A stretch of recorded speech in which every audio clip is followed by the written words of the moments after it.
Hello friends, it's me Uzair Ahmed and आप देख रहे हैं English with Uzair Ahmed मशहूरी।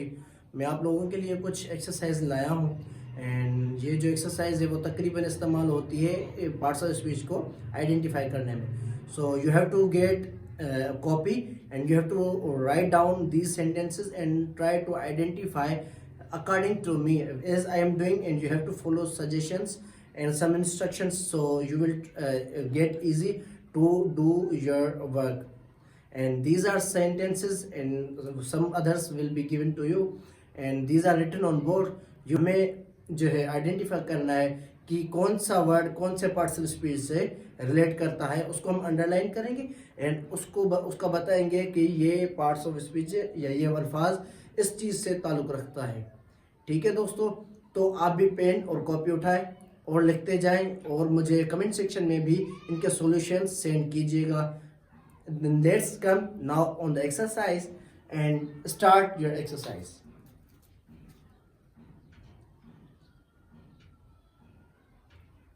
Okay, अब मैं करके दिखा रहा हूँ आपको कि ये कैसे होंगे, कैसे किए जाते हैं। ये क्या है? द आर्टिकल है, हमने लास्ट टाइम पढ़ा था, टॉपिक आर्टिकल का पढ़ा था जिसमें 3 ही आर्टिकल होते, द एंड बिग। ये क्वालिटी बता रहा है नाउन की, तो एडजेक्टिव हो गया। ठीक है, ये बियर है, नाम है, नाउन है। क्लाइम्ड, देखें ये ईडी यूज हो रहा है, मैंने बताया था कि मतलब, और इसकी मीनिंग जब निकालेंगे, क्लाइम मतलब चढ़ना, ना नून अलिफ ना आ रहा है, आइडेंटिफाई नून अलिफ ना आ रहा है, नून अलिफ ना, और क्लाइम्ड मतलब चढ़ना, नून अलिफ ना आ रहा है और इसकी आखिर में ईडी भी लग रहा है, तो समझ जाएंगे ये क्या है, वर्ब है। क्या है? वर्ब। अब देखें ये हो गया स्लोली। क्या हो गया? एल वाई लग रहा है ना, लास्ट में मैंने आपको बताया था कि एल वाई लगेगा किसमें? एडवर्ब में। किसमें लगेगा? एडवर्ब में एल वाई लगेगा। स्लो मतलब एडजेक्टिव है स्लो, और एल वाई लग गया तो क्या हो गया? एडवर्ब हो गया। एडवर्ब, एल वाई लग गया तो एडवर्ब हो गया, और जो है स्लो होगा ना तो एडजेक्टिव होगा, तो हम ये कहेंगे कि ये एडवर्ब है क्योंकि इसमें एल वाई इस्तेमाल हुआ है। और ये जो है क्लाइम्ड, स्लोली जो है क्लाइम्ड को, वर्ब को जो है मॉडिफाई कर रहा है, इसको बता रहा है, इस वजह से हम इसको कहेंगे कि ये एडवर्ब है। अप, ये प्रीपोजिशन है, प्रीपोजिशन है। ठीक है, द सेम आर्टिकल है, बात सेम आ गई, आर्टिकल। माउंटेन, ये क्या है? नाम है। माउंटेन मतलब पहाड़, पहाड़ मतलब नाम है पहाड़ का। ठीक है, एंड क्या है? कंजक्शन है, कंजक्शन। फॉलन क्या है? वर्ब। फिर से क्या हो गया? वर्ब। यहाँ पे कंजक्शन यूज हुआ, मतलब यहाँ से फिर दूसरा सेंटेंस हम इसके साथ जोड़ेंगे और इसकी मीनिंग इसके साथ जोड़ेंगे। वहां पे वर्ब हो गया। फॉलन मतलब ये थर्ड फॉर्म है, फॉलन वर्ब हो गया। चढ़ा, ये क्या है? द बिग, एक बहुत ही बड़ा भालू आहिस्ता आहिस्ता माउंटेन पे चढ़ा, पहाड़ पे चढ़ा।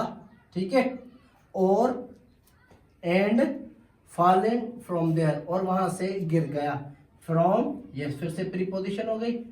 ठीक है, देयर, ये नाउन हो गया, प्रोनाउन हो गया। ठीक है, ये क्या है? Sorry, pronoun. ऐसे हमने आइडेंटिफाई करने हैं अल्फाजों को। अब आ गया दूसरा सेंटेंस, द। ये क्या हो गया? आर्टिकल। द आर्टिकल है सन, सूरज, नाम है।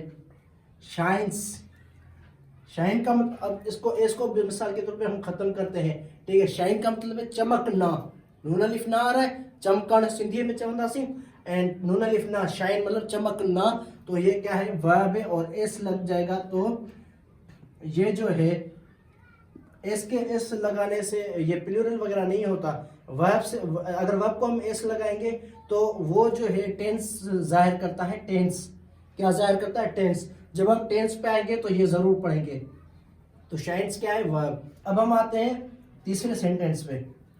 She at a delicious sandwich for lunch, उसने बहुत ही अच्छा या जायकेदार सैंडविच खाया लंच पे या लंच के लिए। ठीक है, अब ये सेंटेंस की मीनिंग मैंने आपको बता दी।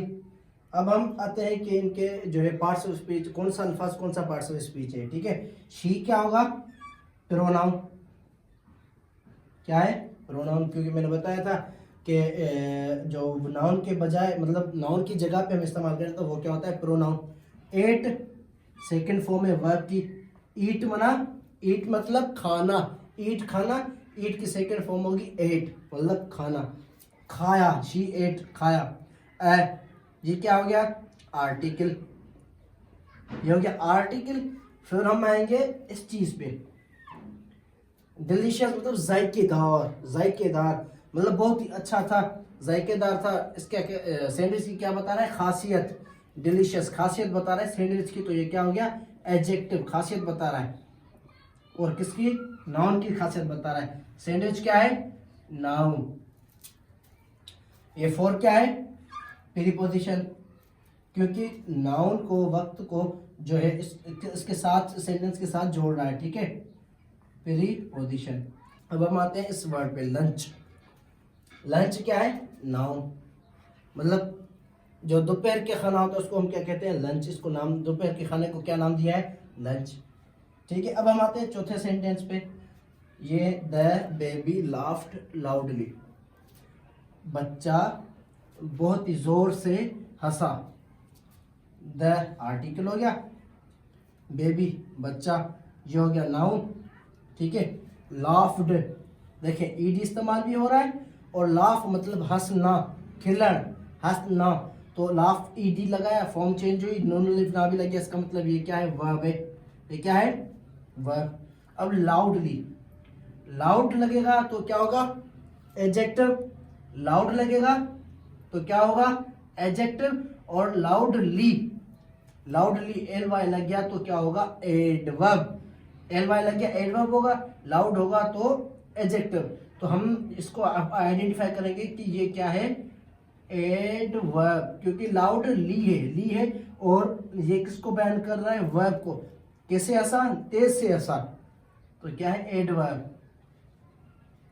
ये एक तो वर्ब को एक्सप्लेन कर रहा है, वर्ब को जोर दे रहा है कि ऐसा, जोर से ऐसा, और एल वाई भी लग रहा है, तो समझ जाएंगे कि ये एडवर्ब है। तो ये थे आज के सेंटेंस, कुछ एक्सरसाइज के कि आइडेंटिफाई कैसे करें पार्ट्स ऑफ स्पीच को। आप भी कुछ सेंटेंस प्रैक्टिस करें, यही सेंटेंस उठाएं, कुछ और सेंटेंस उठाएं, प्रैक्टिस करेंगे तो आपकी पार्ट्स ऑफ स्पीच पे ग्रिप अच्छी होगी, और आपको पता चलेगा कि पार्ट्स ऑफ स्पीच को आइडेंटिफाई कैसे करते हैं, और कौन से वर्ड कौन से पार्ट्स ऑफ स्पीच से ताल्लुक रखते हैं। तो ये बेसिक है, इस वजह से आपको बहुत ही सारी प्रैक्टिस की ज़रूरत है। प्रैक्टिस करेंगे तो ही समझ आएगा, तो ही आपकी ग्रिप होगी। तो ये थी आज की एक्सरसाइज हमारी, और आज की एक्सरसाइज जो है बहुत ही काम की है। इंशाल्लाह फिर से मिलेंगे एक न्यू क्लास में। अल्लाह हाफिज़, thanks for watching my video.